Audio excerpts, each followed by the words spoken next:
Lawrence Bishnoi नहीं चाहता कि सलमान खान की जान जाए।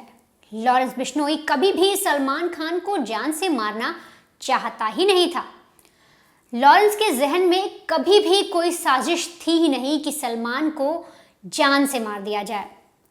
ये मैं नहीं कह रही, बल्कि खुद लॉरेंस बिश्नोई का कहना है। लॉरेंस बिश्नोई की एक स्टेटमेंट आपको पढ़कर सुनाती हूं, जिसके बाद आप खुद भी चौंक उठेंगे।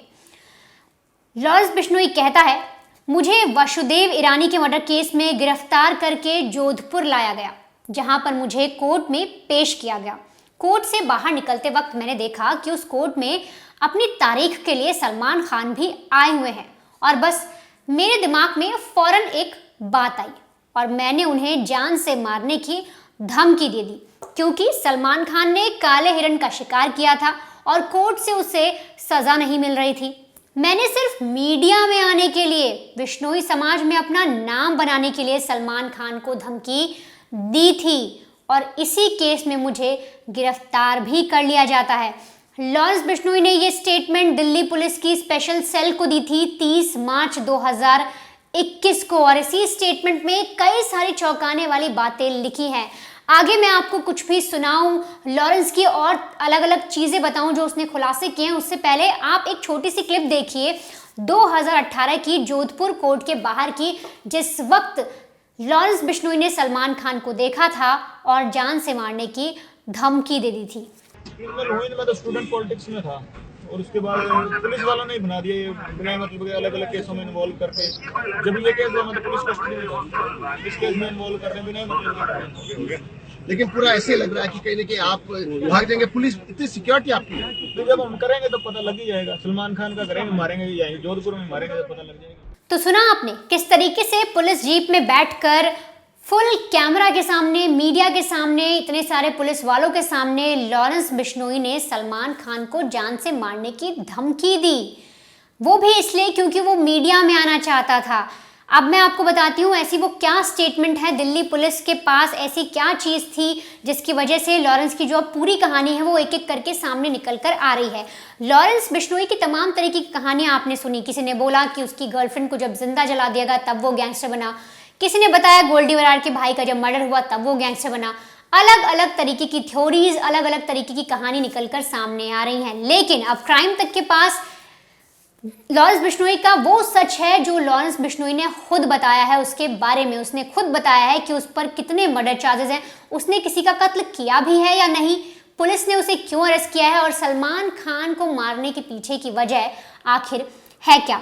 दरअसल जब दिल्ली पुलिस के अंडर तिहाड़ जेल में जब लॉरेंस बिश्नोई बंद था, तब 30 मार्च 2021 को दिल्ली पुलिस ने उसका पूरा स्टेटमेंट लिया था, जो 300 पन्नों का उन्होंने एक स्टेटमेंट बनाया था जो लॉरेंस बिश्नोई के द्वारा कहा गया था।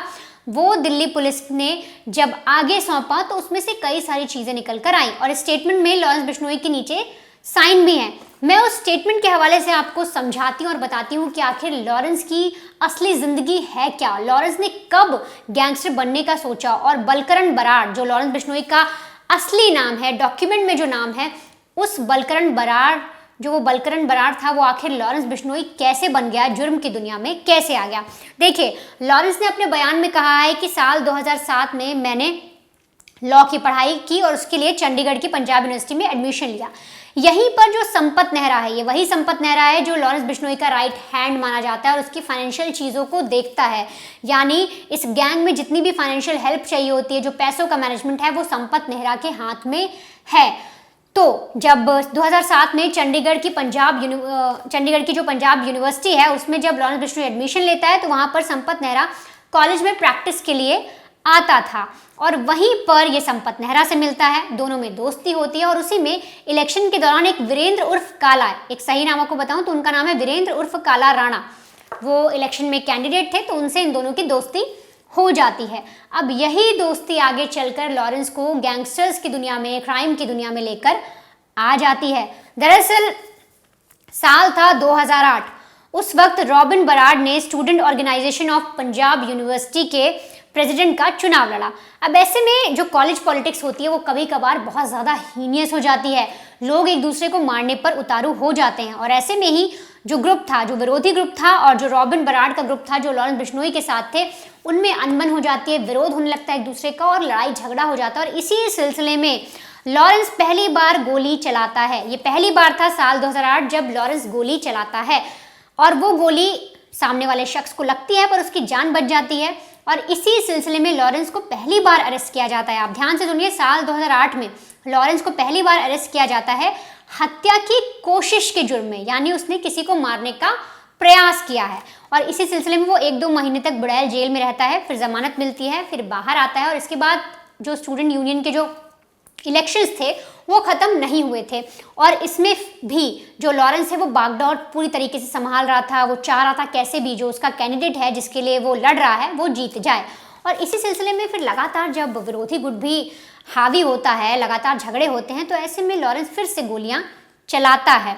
और इस बार झगड़ा इस कदर बढ़ जाता है कि कुछ शूटर्स बुला लिए जाते हैं। ये बात है 2008 की, जब वो 1-2 महीने बाद आता है और फिर से गोलीबारी शुरू हो जाती है।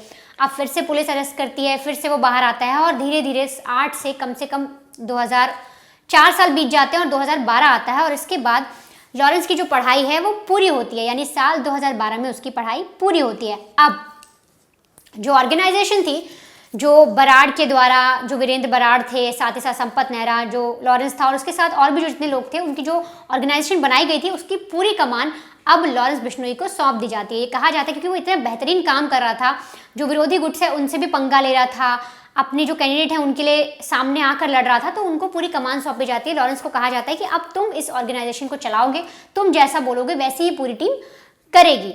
अब यहाँ से जो लगातार जो लॉरेंस है उसकी दोस्ती बड़े बड़े लोगों से होने लगती है और ऐसे में इंद्रप्रीत एक शख्स थे, उनसे भी दोस्ती होती है। और रविंद्र उर्फ काला जिसकी मैंने बात की, वो लॉरेंस को एक शूटर से मिलवाता है, यानी जो शूटिंग में एक्सपर्ट है, जो फायरिंग वगैरह कर लेता है, जिसे गोली चलानी परफेक्ट आती है, उससे मिलवाता है और कहता है कि तुम्हारी सेफ्टी करेगा, कल को तुम पर कोई परेशानी आए क्योंकि तुम अब इतने बड़े शख्स बन गए हो, तुम ऑर्गेनाइजेशन देख रहे हो, लोग तुम्हारे दुश्मन हो सकते हैं, तो ऐसे में अगर तुम पर कभी कोई गोली चलाता है या कभी तुम्हारी किसी से दुश्मनी होती तो ये शूटर तुम्हारी मदद करेंगे। यहाँ तक लॉरेंस पर चार्जेस लगे थे कि उसने हत्या की कोशिश की है, पर वो जमानत पर बाहर आता है। लेकिन साल 2013 में पहला मर्डर होता है। कैसे होता है? दरअसल उस वक्त भी स्टूडेंट यूनियन के इलेक्शन चल रहे थे और ऐसे में गोल्डी बराड़ के भाई को, जो विरोधी गुट था, उस वक्त बम्बीहा गैंग उनका विरोधी गुट था, वो भी उसी कॉलेज में था। अगर बम्बीहा गैंग की मैं आपको बात बताऊं तो बम्बीहा गैंग पहले लॉरेंस के साथ काम करना चाहता था, लेकिन लॉरेंस का अपना एक खुद का दबदबा था और ऐसे में जो बम्बीहा गैंग का देवेंद्र बम्बीहा था वो चाहता था कि लॉरेंस उसके अंडर काम करे, लेकिन लॉरेंस ने ऐसा नहीं किया और इस सिलसिले में बम्बीहा गैंग गोल्डी बराड़ के भाई को मार देता है और ऐसे में विरोधी गुट यानी लॉरेंस का गुट भी गोली चलाता है, जिसमें मर्डर भी हो जाता है। अब जो कैंडिडेट था उस वक्त विरोधी गुट का जो खड़ा हुआ था इलेक्शन में, उसका जब मर्डर हो जाता है तब जो लॉरेंस बिश्नोई है वो फिर से पुलिस के हत्थे चढ़ता है। पुलिस उसे पकड़ती है और पकड़ने के बाद फिर वो जेल जाता है और जेल में काफ़ी समय तक बंद रहता है। अब इधर भी लगातार प्रोसेस होती है, जमानत की अर्जी लगाई जाती है और धीरे धीरे करके लॉरेंस को जमानत फिर से मिल भी जाती है। अब साल आता है 2014। इस वक्त भी ये जो पूरी आपको मैं पूरी चीज़ें बता रही हूँ, ये वही स्टेटमेंट है जो लॉरेंस बिश्नोई ने दिल्ली पुलिस को इस स्पेशल सेल को 30 मार्च 2021 को दी थी। उसी के आधार पर मैं आपको एक एक चीज़ें बता रही हूँ। अब ऐसे में लॉरेंस बिश्नोई आगे बताता है इस पूरे केस में कि जब 2013 को मर्डर हो जाता है, फिर 2014 में भी हम आपसी लड़ाई लड़ते हैं और जो कॉलेज पॉलिटिक्स होती है वो इतनी ज़्यादा हो जाती है कि बात मारने मरने तक इतनी बुरी तरीके से आ जाती है कि अब लोगों की फैमिली तक पहुँच जाती है और ऐसे में एक दूसरे की फैमिली को भी बहुत ज़्यादा क्षति होती है। अब इसके बाद जब लगातार कैंडिडेट इस तरह से आतुर हो जाते हैं पंजाब यूनिवर्सिटी में, एक दूसरे को मारने को आतुर हैं, तब 2014 में पुलिस लॉरेंस को फिर से अरेस्ट करती है, रोपड़ जेल में डालती है और रोपड़ जेल से ही पूरा सिलसिला शुरू होता है। दरअसल रोपड़ जेल साल 2014 वो पहली बार था जब लॉरेंस ने जेल में बैठकर किसी क्राइम को अंजाम दिया था। अपनी स्टेटमेंट पे लॉरेंस बताता है कि ये पहली बार था जब मैंने जेल में रहते हुए किसी क्राइम को अंजाम दिया। इसके बाद गवाहों को डराने के लिए उन पर हमले करवाए, कैदियों को जेल से भगाने की मदद की, जेल से छूटे अपराधियों की गैंग में शामिल किया। यानी 2014 में जब लॉरेंस रोपड़ जेल में था तो वहां पर एक शख्स था राजू उर्फ पहलवान, उसको लॉरेंस ने जेल से भगवाया, फरार होने में मदद की। इसके बाद उसे अपने शूटर्स, अपने गैंग से मिलवाया और कहा कि तुम मेरी गैंग में शामिल हो जाओ। तो पहलवान वहां से भाग जाता है और ये पहला मौका था जब जेल में बैठकर लॉरेंस कोई दिमाग लगाता है और एक आरोपी को, एक कैदी को फरार कराता है। अब इसके बाद लॉरेंस के लिए इंपॉर्टेंट हो गया था कि गैंग में किस तरीके से आगे बढ़ेगी जब लड़के इतने ज़्यादा आते जा रहे हैं। जिस तरह से लॉरेंस फेसबुक के ज़रिए लोगों को जोड़ रहा था, साथ ही साथ जब वो जेल में गया तो कई लोगों से मिलता गया, कई शूटर्स से मिलता गया, उनको अपने गैंग में रखता गया। लेकिन अब सबसे बड़ा सवाल था कि पैसे कैसे आएँ। तो उसके लिए जेल में बैठे बैठे लॉरेंस ने तब आगे अपने गुर्गों को इंस्ट्रक्शंस दी, उनको ये कहा कि अब बाहर जितने भी बड़े लोग हैं उनसे उगाही करो, वसूली करो, रंगदारी मांगना शुरू करो। और फिर लगातार इस तरीके से चीज़ें होती गई और लॉरेंस का गैंग पैसों से मजबूत होता चला गया। अब साथ ही साथ जो लॉरेंस है वो ये बताता है कि साल 2015 की बात है, जब मुझे कोर्ट में पेशी के लिए ले जाया जा रहा था और मैं वहाँ से जब लौट रहा था तो मैं अपने साथियों के साथ फरार हो गया। मेरे साथियों ने पहले से सारा बंदोबस्त कर रखा था और साल 2015 में मैं रोपड़ जेल से जब फरार होता हूँ, उसके बाद मैंने अपने भाई की मौत का बदला लिया, क्योंकि इसी बीच जो लॉरेंस की बुआ का लड़का था उसका मर्डर कर दिया जाता है, विरोधी गुट कर देता है। तो लॉरेंस जेल से बाहर आता है, उनसे बदला लेता है। साल 2015 में वो अपनी बुआ की जो लड़के उनकी मौत हुई थी उसका बदला लेता है और फिर हरियाणा, पंजाब, राजस्थान और दिल्ली जैसे इलाकों में, दिल्ली जैसे राज्यों में अपनी पैठ बनाने की कोशिश करता है। लॉरेंस नए नए लोगों को तलाशता है और इसी में उसकी जो दिल्ली के नीरज बवाना गैंग है, इन सबसे भी दुश्मनी लॉरेंस ठान लेता है।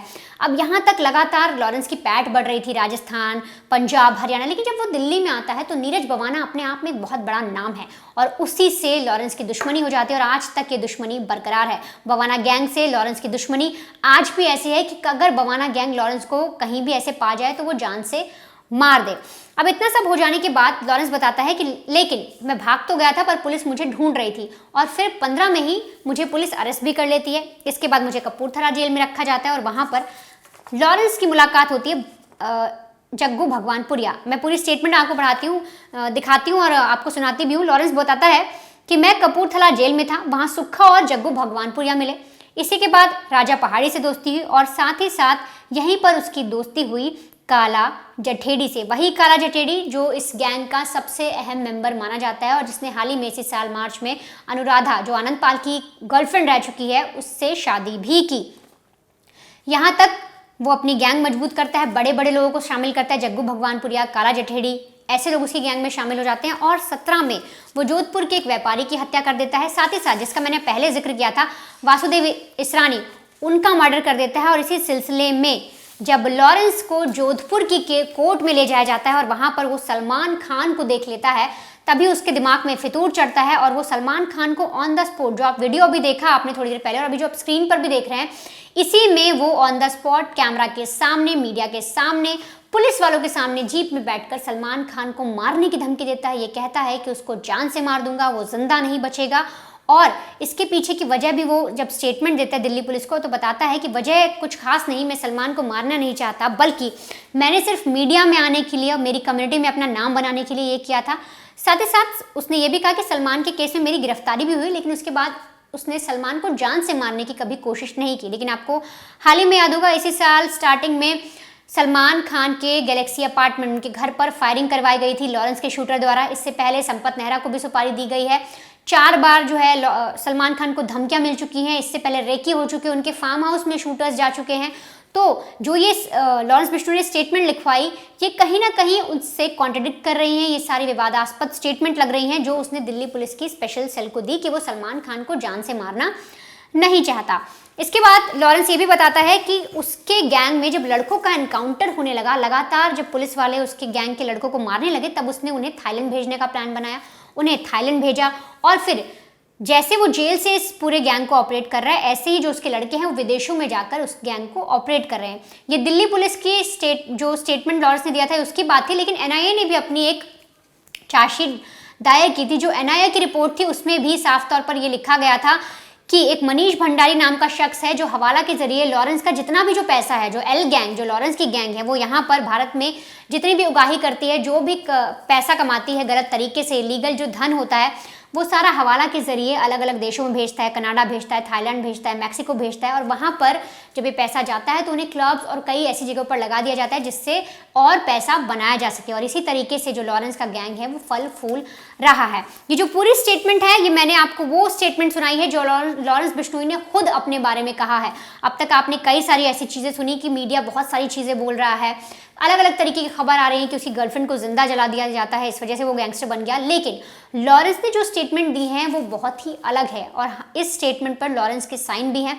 उसने बताया है कैसे कैसे करके वो इस जुर्म की दुनिया में आया और कैसे उसने पहली बार मर्डर किया, और उससे पहले जब वो अरेस्ट हुआ तो कैसे मर्डर की कोशिश यानी अटेम्प्ट टू मर्डर में उसे अरेस्ट किया गया था और धीरे धीरे उसकी गैंग बनती गई और वो इसमें संलिप्त होता गया। हालांकि अभी बाबा सिद्दीकी केस में भी लॉरेंस बिश्नोई का नाम आया है, लेकिन जो नई अपडेट है जो पुलिस वालों ने और इन्वेस्टिगेट किया उसमें पता लगा कि लॉरेंस बिश्नोई ने बाबा सिद्दीकी को मारने का कोई भी ऐसा ऑर्डर नहीं दिया था, बल्कि स्नैपचैट के जरिए जो शूटर्स हैं वो अनमोल बिश्नोई यानी कि लॉरेंस बिश्नोई के भाई से बात कर रहे थे। अनमोल बिश्नोई का नाम इस पूरे केस में अब सामने आ रहा है कि बाबा सिद्दीकी को मरवाने में लॉरेंस नहीं बल्कि उसी के छोटे भाई अनमोल बिश्नोई का हाथ है।